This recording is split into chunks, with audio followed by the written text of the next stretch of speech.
जनादेश। हरियाणा में 90 सीटों में 48 पर बीजेपी आगे, 36 पर कांग्रेस। बड़ा कांटे का मुकाबला शुरुआत में दिखाई दे रहा था, लेकिन बीजेपी ने ऐसा लगता है बाजी मार ली है। हरियाणा में हैट्रिक लगाती दिखाई दे रही भारतीय जनता पार्टी।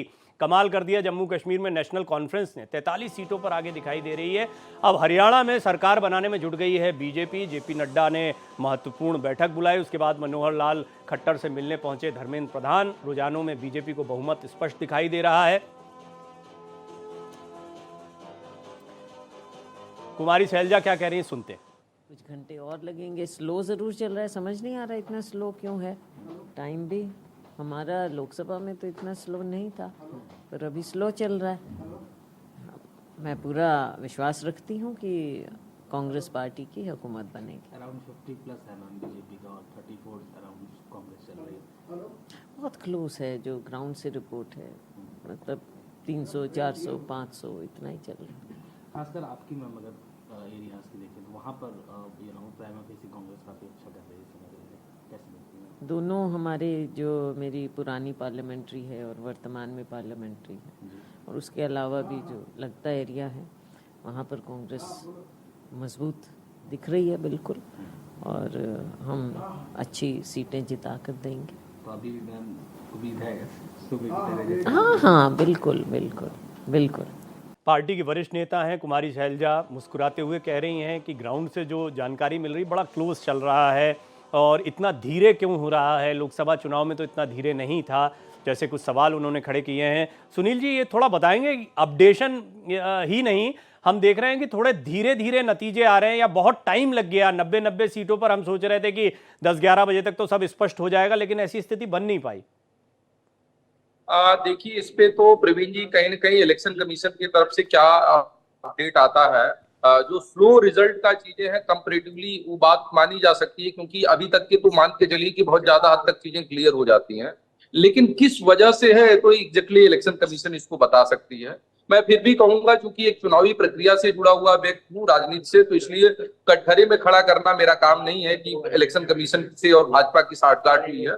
लेकिन हो सकता है कि परिणाम अगर डिले भी आ रहे हैं तो अगले 1 घंटे का मामला है। मैं अभी भी कह रहा हूं कि कांग्रेस और कांग्रेस के प्रवक्ताओं को धैर्य बनाए रखने की जरूरत है, क्योंकि मैं हरियाणा में कुछ समय तक खुद भी बिताया एक पार्टी के साथ रिसर्च के तौर पे। तो परिस्थितियां ऐसी जो अभी दिख रही है शायद ऐसी नहीं दिख रही थी जो जनता जनार्दन के बीच में दिख रहा था। तो मुझे लगता है कि 7-8 सीटों का, 10 सीटों का प्लस माइनस की सिचुएशन अभी भी बनी हुई है। अगर 13-14 राउंड के परिणाम आ जाएंगे, 15 राउंड तक के परिणाम आते हैं, तो ये परिदृश्य अभी थोड़ा बदला हुआ दिखाई देगा। हालांकि आपकी एनालिसिस तो ये थी कि 60-70 भी कांग्रेस पहुंच जाए तो आश्चर्य नहीं होगा, ऐसा प्रदर्शन दिख रहा है। नहीं, देखिए 60-70 वाले में नहीं, 50 प्लस का हमारी जो अपनी एनालिसिस है, 50 प्लस की चीजें दिख रही थी। उसके 2 प्रमुख कारण देखें। पिछली बार जाट कंसोलिडेटेड वोटर्स कहीं न कहीं जेजेपी जाने के बावजूद भी 18 सीटें ऐसी थी जहां पे कांग्रेस चुनाव हारी थी। 18 सीटें ऐसी थी जहां जेजेपी की वजह से या तो 10 सीटें जेजेपी ने जीता था या 8 सीटें बीजेपी ने ऐसे कंडीशन में जीता था जहां पे ट्रायंगुलर में जाट डाइवर्जन हुआ था।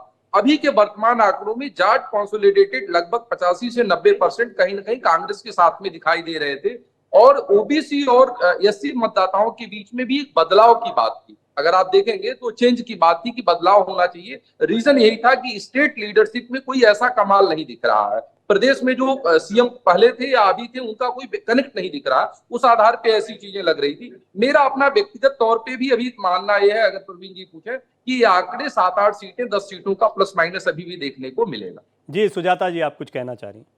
जी, देखिए, मैंने जब आपको पिछली बार ईसीआई की वेबसाइट से डेटा दिया, अगर उन दोनों ही डेटा की बात करूं तो बताइए, तब से लेकर अब तक जो छठा राउंड है वही दिखाया जा रहा है, जो मार्जिन है वो वही दिखाया जा रहा है। तो इतने समय में कुछ तो बदलाव होगा ही ना, ये तो आप भी मानेंगे। हालांकि इलेक्शन कमीशन का एक ताजा बयान आया है कि हर 15 मिनट में वेबसाइट को अपडेट किया जा रहा है, उनकी तरफ से बयान आया है। ये बात सही है आपकी, इस बात से इनकार नहीं किया जा सकता कि अपडेशन थोड़ा सा धीमा हो रहा है, लेकिन वो क्या ग्लिचेस हैं वो समझने जैसे हैं। रत्नाकर जी, फिर भी आप इस पर क्या टिप्पणी करना चाहेंगे? जी अनम्यूट करिए। मेरी आवाज आ रही है? जी आ रही है। जी प्रवीण जी, जैसा देखिए, कांग्रेस पार्टी आरोप लगा रही थी अभी इलेक्शन कमीशन के ऊपर, और इलेक्शन कमीशन ने अपना स्पष्टीकरण दे दिया है। तो अब मुझे जहां तक लग रहा है कि इनको अब अपनी हार को स्वीकार कर लेना चाहिए। ये आरोप नहीं नहीं नहीं लगाना चाहिए कि हार का कारण जो है इलेक्शन कमीशन है, प्रशासन है, ईवीएम है। इनका यही रोना होता है। जब ये हारते हैं, जब जनता इनको नकार देती है, तो ये यहाँ पे भी वही आरोप लगाते हैं। और राहुल गांधी जी अमेरिका में जाते हैं तो भी वहां पे आरोप लगाते हैं कि लोकतंत्र का जो है अपहरण हो रहा है, लोकतंत्र को जो चीरहरण हो रहा है। इस तरह का आरोप जो है कांग्रेस पार्टी लगाती रहती है। तो कहीं ना कहीं ये इनकी हार का फ्रस्ट्रेशन है। और ये अपने कार्यकर्ताओं को, जैसा मैंने कहा आपको, तय कर रहे हैं कि कौन हार रहा है, कौन जीत रहा है। अभी तो रुझान है ना। मैं सिर्फ जो सवाल उठा रही हूँ, देखिए आधा दिन निकल गया, इनको अभी भी रुझान और रुझान ही दिख रहे हैं। मैक्सिमम राउंड की काउंटिंग हो चुकी है, लेकिन अभी अपनी हार को स्वीकार नहीं करेंगे। ये मान लीजिए मैडम की जनता ने आपको, आप लोगों को हरियाणा में नकार दिया है। जिस तरह से आपने भ्रम फैलाया था किसानों के नाम पे, नौजवानों के नाम पे, पहलवानों के नाम पे, वो जनता मुझे सुनाई नहीं दे रहा दर्शकों को, क्या सुनाई हम कह रहे हैं, एक एक करके हाँ बोलिए सुजाता कि हार को एक्सेप्ट कर लो, ये भारतीय जनता पार्टी के प्रवक्ता ने कहा। यही बात तो हम कह रहे हैं कि जब आप ऐसा माहौल बनाने की कोशिश करते हैं कि भैया आप हार ही रहे हैं क्योंकि डेटा आगे। डॉक्टर मोहन यादव क्या कह रहे हैं, जरा सुन लीजिए। डॉक्टर मोहन यादव। सभी निर्वाचित जनप्रतिनिधियों को मैं बधाई देना चाह रहा हूं जो निर्वाचन की तरफ बढ़ रहे हैं। मैं, जैसे मैंने स्वयं ने दौरा भी किया और मैं उस समय निश्चित रूप से जो बोला था कि ये असली में चुनाव कांग्रेस का नहीं था, ये राहुल गांधी के फेल होने का चुनाव था। राहुल गांधी एक बार, दो बार, तीन बार जिस प्रकार से वो अपनी कार्यपद्धति लेके चलते हैं, उसके बलबूते पर जनता उसको बहुत अच्छे से जानती है। और भारतीय जनता पार्टी ने विकास के एजेंडे को आगे बढ़ाया है। किसी के बारे में हल्का बोलना नहीं, अपने काम को लेके आगे चलना।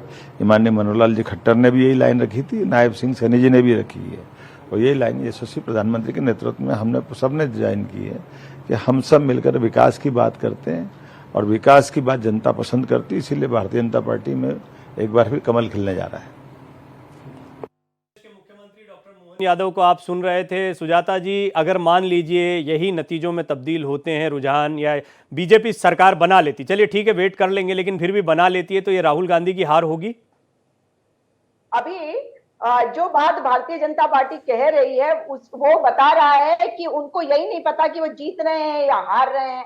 क्योंकि एक जने कह रहा है कि आप हार मान लीजिए, दूसरा जने कह रहा है कि भाई ये तो हारेंगे ही और ये राहुल गांधी की हार है। और अगर आप कई चैनलों पे देखें ना, आप तो नहीं कर रहे, लेकिन कई चैनलों पे जेपी नड्डा जी की तस्वीर आ गई थी और जेपी नड्डा जी की तस्वीर दिखाई जा रही है।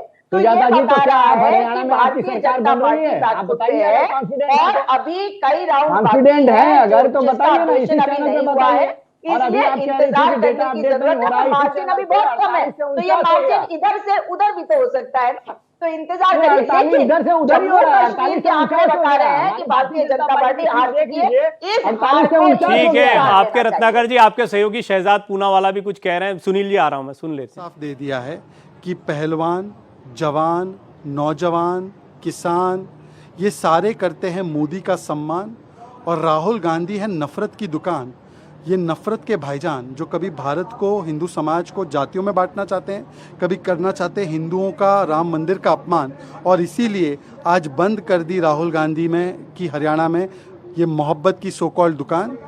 आज मुझे लगता है कि राहुल गांधी को अपने फेक नैरेटिव्स और जो दुष्प्रचार उन्होंने किया उस पर भी चिंतन करना चाहिए। और दूसरी ओर प्रधानमंत्री मोदी जी ने जिस प्रकार से हरियाणा में उनके नेतृत्व में हमारी तीसरी बार भारतीय जनता पार्टी की सरकार बन रही है, ये मैंडेट है प्रो इनकम्बेंसी का, परफॉर्मेंस का, डिलीवरी का। Modi means performance and delivery, इसलिए गुजरात, मध्य प्रदेश आप देख सकते हैं कि हमारी सरकार रिपीट होती है, उत्तर प्रदेश, उत्तराखंड, और अब जिस प्रकार से सरकार रिपीट यहाँ पर भी हो रही है हरियाणा में तीसरी बार, ये ऐतिहासिक विजय है। हालांकि देखिए करीब अब 1:15 के आसपास का समय हो रहा है, 1 बजने वाला है, और मैं विनिंग टेबल पर सुनील जी एक भी आदमी नहीं देख पा रहा हूं। मतलब वन में मैं एक भी नहीं देख पाया, और अभी कई राउंड्स की वेबसाइट के मुताबिक कई राउंड्स की मतगणना अभी बाकी है। ये थोड़ा धीमा अपडेशन तो रहा है।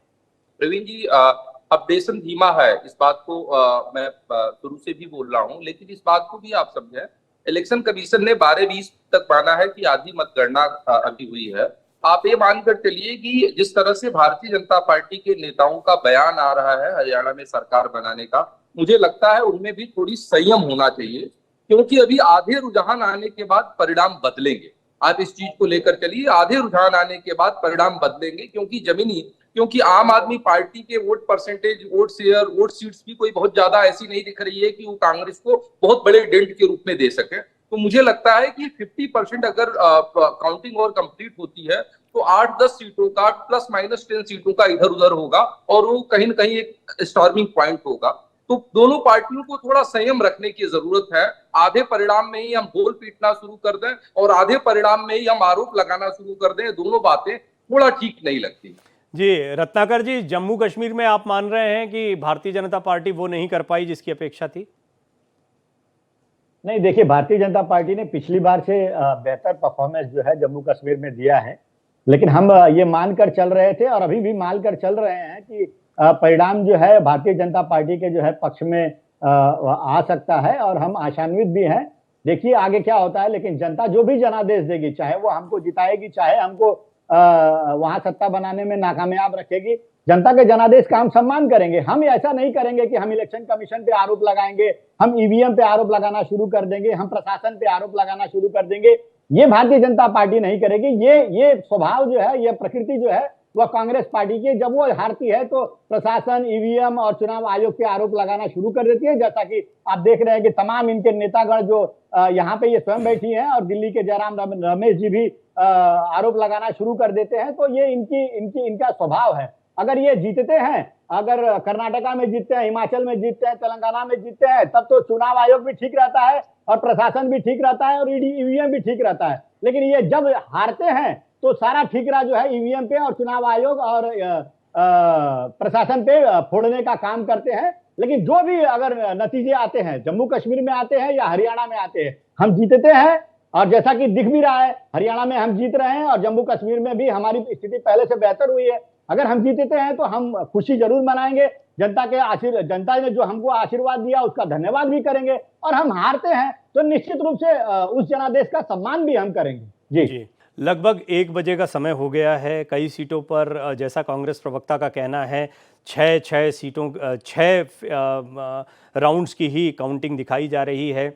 इस अपडेशन को लेकर जयराम रमेश ने गंभीर सवाल खड़े किए। उनका कहना बड़ा स्लो अपडेशन किया जा रहा है, लेकिन इस सब के बीच में एक बहुत कन्विंसिंग लीड जो है रुझानों में बीजेपी को मिलती दिखाई दे रही है हरियाणा में। और ये बात सही है कि जम्मू कश्मीर से ज़्यादा चर्चा हरियाणा की होगी, क्योंकि हरियाणा में लगभग कांग्रेस को जीतता हुआ सभी सर्वेज ने, सभी एग्जिट पोल्स ने दिखाया था और कन्विंसिंग विक्ट्री दिखाई थी, जिनमें से एक सुनील मिश्रा भी रहे। सुनील मिश्रा जी मेरे साथ बने हुए हैं, कांग्रेस प्रवक्ता, बीजेपी प्रवक्ता भी मेरे साथ मौजूद हैं। सुनील जी, चूक कहाँ पर हो गई? देखिए, मैं हरियाणा को लेकर प्रवीण जी अभी भी मुझे लगता है कि कोई नहीं हुई। हालांकि कोई मैंने एग्जिट पोल हरियाणा का नहीं किया था, जो भी अपने व्यक्तिगत वक्तव्य आपको दिए थे, लेकिन मेरा ये मानना है कि अभी भी हरियाणा में 8-10 सीटों का उलटफेर होगा। 50% जनादेश है, आप इस चीज को समझिए। 50% जनादेश है। अभी जो इमीडिएट की आप इलेक्शन कमीशन की साइड देखकर चले तो अभी 7वीं राउंड पोलिंग की बात कर रही है चीजें, काउंटिंग की बात कर रही है चीजें। दूसरी चीजें, जहां तक आप जम्मू कश्मीर की बात कर रहे हैं, मुझे लगता है कि कहीं ना कहीं भारतीय जनता पार्टी की थोड़ी सी चूक घाटी में हुई है। घाटी में एक नैरेटिव जो जिस तरह से जा रहा था कि इंडिपेंडेंट कैंडिडेटों को भारतीय जनता पार्टी स्पॉन्सर कर रही है, ये पिछले 1 महीने से नैरेटिव चल रहा था और इस नैरेटिव का नुकसान मुझे लगता है इंडिपेंडेंट कैंडिडेटों को उठाना पड़ा और इसका फायदा कहीं ना कहीं नेशनल कॉन्फ्रेंस को होता हुआ दिखाई दे रहा है। जी, आपके लिए बड़ा झटका है रत्नाकर जी, इसमें कोई दो राय नहीं। आप जैसे कांग्रेस स्वीकार नहीं कर रही हरियाणा में, वैसे जम्मू कश्मीर में आप स्वीकार नहीं कर रहे हैं, लेकिन फिर भी आप लोगों की अपेक्षा जम्मू में और अच्छा प्रदर्शन करने की थी। मैं जानता हूं कि 35 से 40 तक की आप उम्मीद कर रहे थे। इस सबके बीच में बीजेपी खेमे में जश्न के माहौल की तस्वीरें भी आप दिखा रहे हैं, आपको दिखा रहे हैं। आप अपनी बात को भी रखें। जी प्रवीण जी, देखिए, निश्चित रूप से जम्मू कश्मीर में हम अभी जो रुझान दिखाए जा रहे हैं उससे कहीं बेहतर की उम्मीद कर रहे थे और कुछ कारण हो सकते हैं, जैसा कि अभी विश्लेषक की भी बात मैं सुन रहा था, कुछ कारण हो सकते हैं, लेकिन चुनाव के बाद हम लोग उसकी समीक्षा भी करेंगे। लेकिन जहां तक मुझे लग रहा है कि अभी और आंकड़े आने दीजिए और समय बीतने दीजिए, इन आंकड़ों में परिवर्तन संभव है और ये भी संभव है कि हम वहाँ पे जो उम्मीद कर रहे थे ठीक है रत्नाकर जी, वो अभी जो कहीं हम ना आप कहीं- बात कर रहे हैं, हम आंकड़ों पर निर्भर हैं, लेकिन देखिए ये कार्यकर्ता हैं, कार्यकर्ताओं के पास सूचनाएं भी होती हैं अलग अलग जगहों पर, जिन प्रत्याशियों की जीत को लेकर सुनिश्चित हो जाते हैं उनको लेकर उनके समर्थकों में उत्साह होता है, और ऐसा ही बीजेपी कार्यकर्ताओं में एक ज़बरदस्त उत्साह देखने को मिल रहा है। तो ये जश्न भी थोड़ा सा दिखा देते हैं।